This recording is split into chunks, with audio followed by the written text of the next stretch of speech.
Sarasota Trading, located at 522 South Pineapple Avenue, historic Burns Court.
What's It Worth with Andrew Ford from Sarasota. So each month, Andrew's going to be coming to you live with What's It Worth. So here he is, Andrew Ford. Hi, Janet. How are you? Brilliant.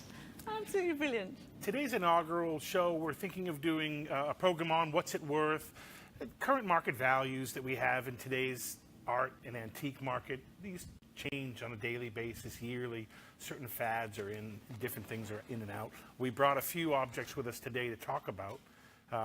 I figured we'd first talk about how we got into the business, how we decided to do some of these things. That's right, because this was not the plan for you to go into an this antique is true. business, right? Very true. I grew up in the business, went on to get a marketing degree in college, but eventually got back into the business due to some important estates that we found here in Sarasota, which is fertile ground for acquiring antiques and art.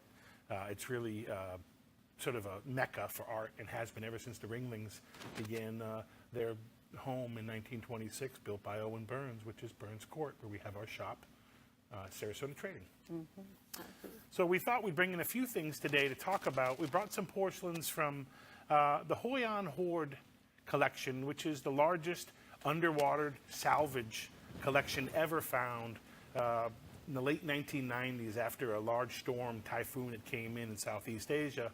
One of the barges that was diving for shards of porcelain, they found an area they associated with a wreck over the years, and these pieces were finding their way to markets in Hanoi, London, Tokyo, some of the big, Four Dragon countries themselves, and eventually, after the storm passed, Visal, which is a salvage through the Commonwealth of Vietnam, started sending divers down to find all these pieces, and these are just some of the 80 or 90,000 pieces which were brought up. So these are over 500 years old. These were underwater for 500 years, undisturbed for over 500 years. These are all Ming Dynasty porcelains. And now they're at Sarasota Trading. Amazing, absolutely amazing. Here's another piece that you'll find. You'll see some pieces were cleaned heavily. This is early blue and white. This was vivid, bright blue and white porcelain at one point. After 500 years under the sea, you see the changes that have occurred. Here are the barnacles that you see on the bottom of this. And these pieces were widely sought. Most of these originated in China, but some came from export countries just west of China, Cambodia, Vietnam, and some of the Chinese potters had moved there to create the different styles of pottery. You see a very simple form here. This is more what's understood to be Vietnamese pottery from the late 14th and 15th centuries. Very simple, very little decoration, unlike the dragon style bowl that you see here, which is vivid blue and white colors. This is probably a 17th century bowl. Also, you'll see the mark, if I can show this to the camera. This is an export stamp. To take any of the antiquities out of China, Vietnam today, there are strict laws allowing that. And each one of these pieces has to be identified, stamped, and numbered and cataloged essentially before leaving the country. So these are some of the objects that we will be finding at our auction. We have the auction, Sarasota Estate Auction, and these pieces are some of the pieces that have been brought to us to be put in a future auction. Wow, now this is one of my favorite pieces. Tell us just a little bit about this. It's an interesting porcelain on plaque. This was actually a classical image, probably taken from Pompeian ruins originally. This is a typical 4x6 or 5x7 size in an original gilded frame. 19th century painting by academically trained artists that were doing figural work. The beauty of it is it's on porcelain. So it stays this way. It'll look this way 100, 200, 300 years down the road. It doesn't age like a canvas would. So the work is very tight. Wow, it can be very beautifully done. Beautiful. Now this box that's right here, I saw you get really excited over that this week. When I first met this box, I was very excited, I have to admit. What you're looking at is a monumental dresser box, Japanese dresser box. This is signed, lower right. This is made in the Edo period in Japan. Workshops in Tokyo were doing mixed metal work. This is fine gold and rose gold, and the feathers, gold cranes that you see here. Signed, lower right, with actually a large chop in here that's also inlaid in gold. Very rare size box. We were very pleased to get this. This will be offered in our January sale, which is typically our once a year Asian sale that we have here.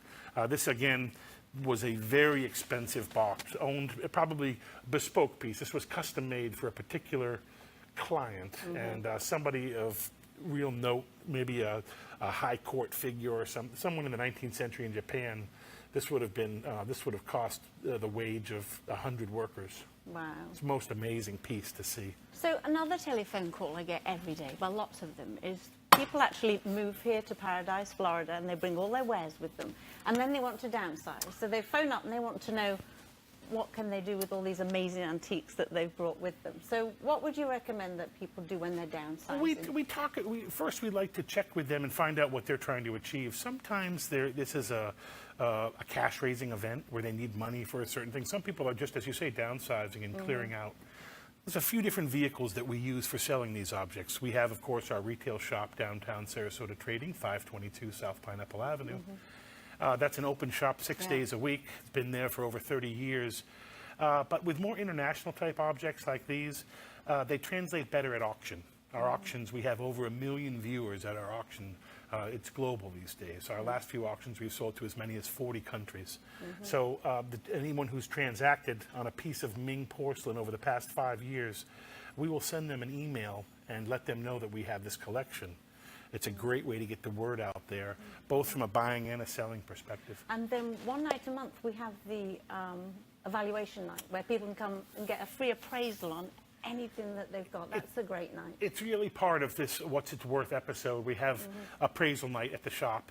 People can bring certain things, mostly smaller objects. I would suggest bringing the larger objects, a little difficult to get in and out of the gallery. But yes, we're there for free verbal appraisals, and we can give them ideas how they might go about selling these objects if that was something they had And interest that is in. a fun night. We have lots of fun on those evenings down at Sarasota Trading. It's also an open wine tasting, and we have lots of events down there. And for those that know me, because I know quite a few people here, they know that I'm a child of the Most High. And right now, I'm actually sat on the King's chair. This is really amazing. So, King George VI, this is actually his chair, isn't it? This is a George VI coronation chair. I believe his coronation was in 1897. And he was, of course, predecessor of King Edward VIII, and his successor was Elizabeth II. Wow. George VI was actually a very well thought of king, and he was the last emperor of India. A lot of people don't know this.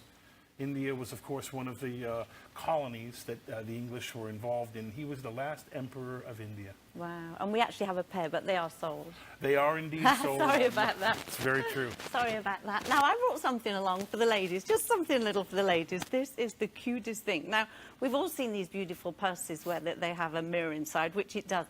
But this one actually has a little comb. Just look at this. It's amazing. Isn't that adorable? This was an evening bag, a needlepoint evening bag that women would take out. Wasn't meant really to carry much, possibly a little makeup, maybe a little billfold of sorts, but it was for taking out in the evening and heavily adorned with the gold or high doré bronze. I love it.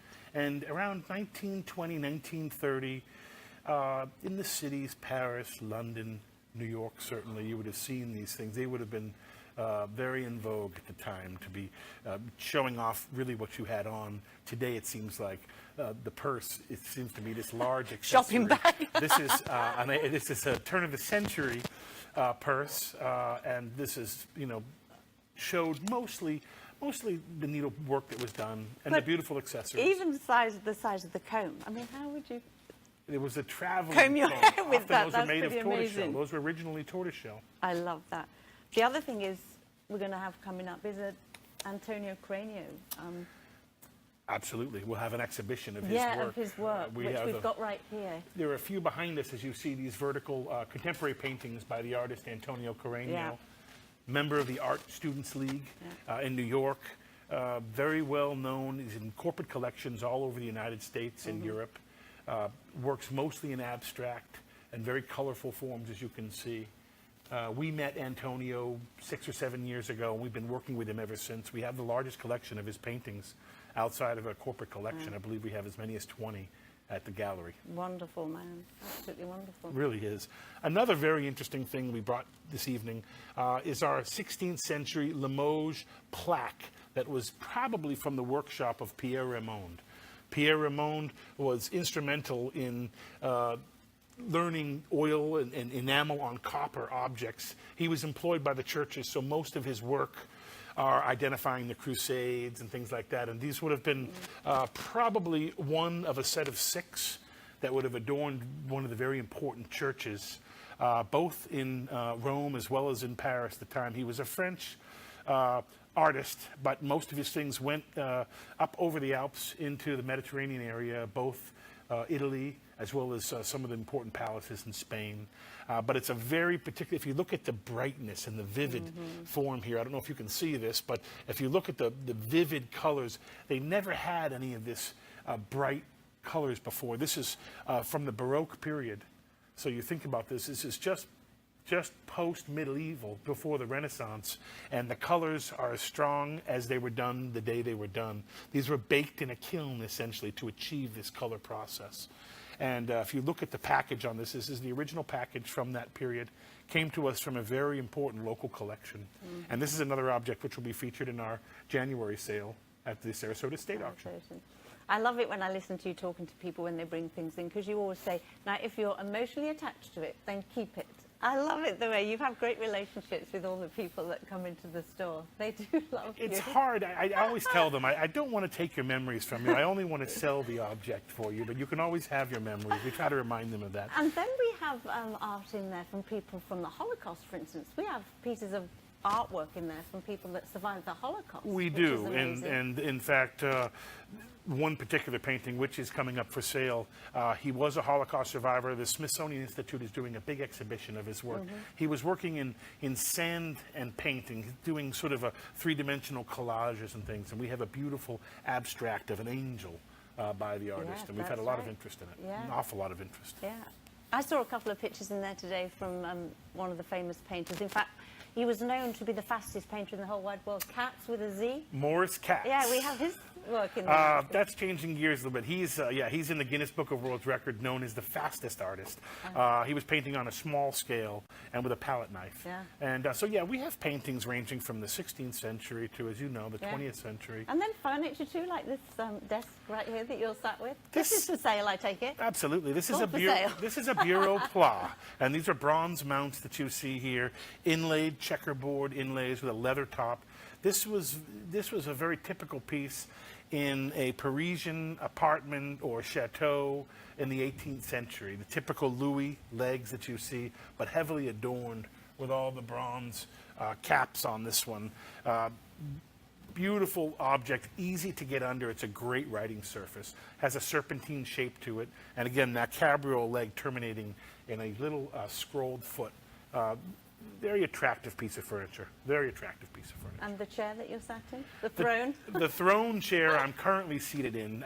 Carved putti and cherubs throughout. Carved on the fist, carved on the stretcher, carved behind me in the crest. Heavily adorned piece that you would see in the 16th and 17th centuries in Italy. These were Medici-style carving pieces from that period. Tacked with a leather piece on this one. This would be typically in the $3,000 to $4,000 range at our shop. Wow, amazing. Absolutely amazing. So if anybody's got any questions at all, they can just phone you at the store. Andrew's out and about each and every day looking at and buying estates. We do house calls daily. My job is to go from home to estate and give them general values on their things. If some of the things work for our auction, we can try the auction. If some of the things would do better performance-wise at the shop, we let them know as well. Typically, they start with photos. We have an email. People will send us photos to our email. We'll contact them and ask them what they'd like to do. Is this something you'd like to buy, like us to buy outright? Would you like to consign it? Depending on how I think it'll perform, we give them different vehicles which I think they could use. It could either be our retail shop, we could buy them outright, or we can sign them for a future auction that has that it would fit into a particular auction. Absolutely. Because you are the #1 antique dealer in Sarasota. We certainly are the largest downtown antique shop. We're located in historic Burns Court. Again, you know the name Owen Burns. He was very instrumental in the building of the Ringling Mansion, Katazan, or the House of John, also the Venetian word for the House of John. And this was, a lot of things here in Sarasota have been in that Venetian Gothic style, which was the Mediterranean style that was very popular in the turn of the century, as sort of a Mediterranean revival style that was done. And John and Mabel Ringling really brought that to the forefront. They hired artists and sculptors from Italy to come over and really recreate the villas that they were seeing in Italy, put it here in Sarasota and really put Sarasota on the map. Then again, developed the St. Armand's Circle and again, adorned all the areas with Ringling statuary and really gave this place a real artsy feel over the years. And you've had antique stores here in Sarasota for a very long time. Over 20 years, I've been an antique dealer here in Sarasota with various galleries on St. Armand's Circle, downtown Sarasota. We really like downtown. We very much like the Burns Court area. It's a slightly quieter part of downtown, but has all sorts of fascinating people that come through. And it's been a great boost for our auction as well. And the Asian, lots of people love the Asian, like this statue behind us right here. The polychrome statue behind me is a Kuan Yin 19th century polychrome statue. Asian pieces in general have really gotten popular. The amount of money coming out of Southeast Asia now, acquiring their antiques, bringing them back into their country, it's totally changed. When China was a sleeping giant, we were all buying things and they were exporting things out of China. Now they're bringing things back into China, and even Chinese Americans that have done well here, they really like the Chinese fashion and taste. Because we actually have people in the auctions just coming specifically to buy the things to take them back. Absolutely, strictly Asian buyers. In fact, they bring some of our premium prices. We had a cloisonne box about 6 months ago in one of our auctions, opened up for $100. That hammered down for $26,000 plus the buyer's premium. So that $100 box became $32,000 at our auction. And that's what you get by having a global audience. That's the whole idea behind the auction. Instead of selling it here locally, you were able to put that in front of the world and find a worldwide marketplace. And these things bear what the market is willing to bear. And as long as it's shippable and logistically shippable, these things find their way into all sorts of different countries. That is a fun day, the auction day. It's exciting. I love it. We do lunch, we do breakfast, we have a great crowd, and we're taking calls from all over the world. We have a live auction. phone bank during the auction, so there are multiple ways to leave bids during our auction. You can come, sit with us live, leave bids. You can bid from the computer at home. You can leave a bid if you might be out of town for the weekend. You can come by the auction and leave a verbal bid with us. We can also phone you during the auction. So it's exciting. There are bids coming in from all different platforms. We have these live auctioneer platforms and Invaluable, and they have millions of subscribers. And so when at the same time we're doing our auction, we have access to millions of subscribers that are real collectors, so you can find that end user that you're always looking for to get a premium. And it's so amazing the prices. You can find real great deals. Indeed. I have friends that come that are amazed because if there's no price on it for sale, you can get some really... Sure. Yeah, people come to the auction and they register with us at the auction. That gives them a bidder paddle. That allows them to bid live during the auction. It's a very simple process. They come in, we get some of their information that allows them to bid during the auction, and they get comfortable with the process. A lot of these objects are, you need a little background on some of these things to be bidding. We always tell everyone, come in, research your objects first. But yeah, there are fantastic deals to be. There are always those few objects that get overlooked, and if you're in the audience, you can get a great you might go deal. home with a great object that day. I love it. We'll be walking around with a small painting and all of a sudden I'll hear you say like $30,000 and I'm like, oh my, what am I holding here? They don't all bring that kind of money, but some do. I mean, certain ones. Yeah, it just amazes me. It's surprising, and they're all the biggest names. These are major Fortune 500 CEOs. It gives us access to museum collections, and you'd be amazed the email addresses we get. These are their personal email addresses of people that would be very hard to access, but there's a real strong collector community out there, and I can give you a who's who of names of people we've sold to over the years. It's just an exciting process. And then another thing you do is you're away quite a lot. You Oh, go sure. to lots of shows. We travel Tell for us about your shows. shows, because you take all the trucks, you fill them up, the boys go off, you meet them there, and then you bring everything back. A big part of the process is, in order to have an aggressive buying, you have to have some aggressive selling tactics as well. So we do shows out of the state of Florida as well. In the summer, when things are slower in Sarasota, we travel Aspen, East Hampton, New York, Baltimore, Maryland, major trade shows, some of the most important trade shows in the country. And that also gives us access to new collectors, new buyers. We can promote the auction. We can promote our galleries here in town. And of course, in Florida in the summers when things quiet down, they heat up in the Northeast and we head up that way. I was just thinking about your latest inquiry into Houdini's gates. Houdini's gates, I tell you. They're coming to Sarasota, I hear. It's a very interesting collection. The family that I'm acquiring these from, they lived in California for many years, and this is part of another Houdini estate where he lived and stayed for many months when he was in the West Coast. Yeah. These gates were at the very front of the home that were there, and these were brought down to the south here. They've been for the past 30 years in an estate in Georgia, of all places. Wow. And I was contacted recently by this woman who told us she'd like to use the auction. She thinks the auction would be a perfect way to find that end user for these gates, and very likely going to be a museum. Museum who's interested in magic or something like that. Oh, wow. They're really fantastic, high quality pieces. And they're 9 or 10 feet in height. So these are not your average sized gates. Really exciting. And the auction house is on Lockwood Ridge Road, Bee Ridge, down there by Detweiler's, the Dollar Movie Theatre. Yes. Which everybody knows. I always tell everybody the auction is right off of University. Easy Yeah. to find, one of the main thoroughfares in Sarasota. We typically do auctions Saturdays and Sundays, so it's easy for the people to attend, 11 to 4, 11 to 5, depending on how long the auction is. It's a catered event. We try to have everybody comfortable, and we have a lot of fun with the auction. Yeah, because it's Florida, it's very relaxed. It's Oh, yes. flip-flops and shorts. It's Absolutely. not, And we want to really make an event out of it. So everyone's comfortable. And the fresh objects that are coming out of the state, it's not like a lot of the auctions you've seen before where we don't sell collectibles and things like that. We're really selling to that keen collector that has, a little better, looking for a little better quality object. Some of the lesser things we send to other auction houses, but we prefer to handle objects, 500 to 1,000 on up to 50 or 100,000. wow, that's amazing. Oh yeah, absolutely. Amazing. And some of the pictures that they resurface, you can own a painting. You recently had a wonderful story. You and your wife had a wonderful I can't tell you how story many about a times painting.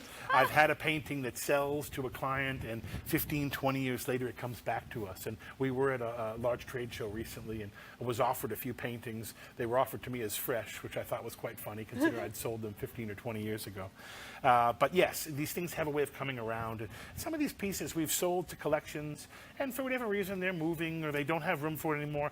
We're always happy to buy these things back. So it's really an open kind of a policy that we have at our galleries. If you buy from us and you tire of the object, bring it back. We can always get them into something else. We're happy to take these objects back. They're really hard to come by. So we're really pleased with the selection that we have down at the gallery downtown right now. It's ranging from again, contemporary art to early Ming Dynasty pieces. It's more like a museum, isn't it? When the people come through it, they're just amazed because there's something for everybody. It is. We don't like to use the word museum in the retail business because we want to sell these things. But in general, it has that appearance of a very early collection of objects. And people are really blown away by it. And they really enjoy it, and they share stories that they have. And it's really a social thing. People come by the shop sometimes just to discuss pieces they have in their own collection. And it's the beginning of the conversation that we're always trying to have about arts and, both performing arts and visual arts in Sarasota. It's a constant topic. You go to any coffee house in Sarasota and you'll find some literati that wants to talk about art and antiques here in Sarasota. So we have a lot of fun with it. And we also have an in-house artist in Indeed. the store, which is We fun. do indeed. Yeah. She's a Ringling Vicky. graduate and does custom painting and does certain bespoke pieces for people that want particular portraits of their pets and things. But she also does beautiful surrealist pictures, and she's a great abstract artist. Yeah, absolutely. Love it. We have great fun. It's a great place to be. Seriously, come on down. We've got a few other objects here. I don't know if you are that familiar with these. Maybe, Jenna, you can show that to the camera. You see that right there? This is a Ushabti figure. These are Ushabti Egyptian figures, and these are buried with the dead, and they're meant to take the person that's been buried into the afterlife, and they believe if they're buried with enough of these pieces, their spirit will be brought into the afterlife. And so upon many tombs that have been opened up in Egypt, they find these different quality Ushabti figures. This is a rather good sized one. Sometimes you find them in a turquoise glaze as well. These are honest pieces that came to us from the Dr. Roy Chapman Andrews collection. Oh, wow. We acquired in Carmel, California about a year or two ago. Dr. Roy Chapman Andrews was the director of the American Museum of Natural History. He was probably one of the most prominent archaeologists of his time. Spent a lot of his life in China, Mongolia, had interest in Egyptian. He was an Egyptologist of sorts as well. And this collection was one of the largest collections we've ever acquired. So we were talking about this earlier. If these are buried with the dead, how do they resurface? It's a sort of a dark secret how some of these are acquired. I suspect in Egypt, some of these were tomb looted. And there was a time, you know, Nasser City is known just outside of Cairo. And this is where a lot of the workers lived, and they found their way. So you wouldn't find these on a marketplace in Cairo because that might be a little bit too obvious. Yeah. However, you do find these at little markets that surface, and a lot of them are brought out for the tourist trade. Today, unfortunately, you can go there and find these. They're reproductions of these, but these are honest originals that came from that collection. So we've got Thanksgiving coming up, and that's when the next auction's going to be. What's the date for the next auction? The next auction comes November 25th and 26th. That is 11 to 4 o'clock, both Saturday and Sunday.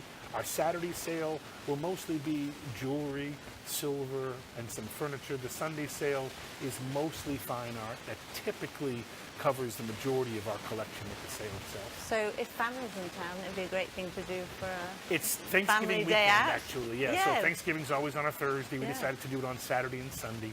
Everyone would be off work and would have that chance. Yeah. So we'll be here each month talking about different things that you've We will acquired indeed, throughout the and we period. welcome our Facebook viewers to like our Facebook page and come see us next time. We're going to be doing this monthly, talking about what's it worth and bringing in objects that people have interest in either selling or getting some verbal appraisals on. And we're going to be out and about on location too, right? We will take this show to location. My understanding is we'll be doing live shots from the auction.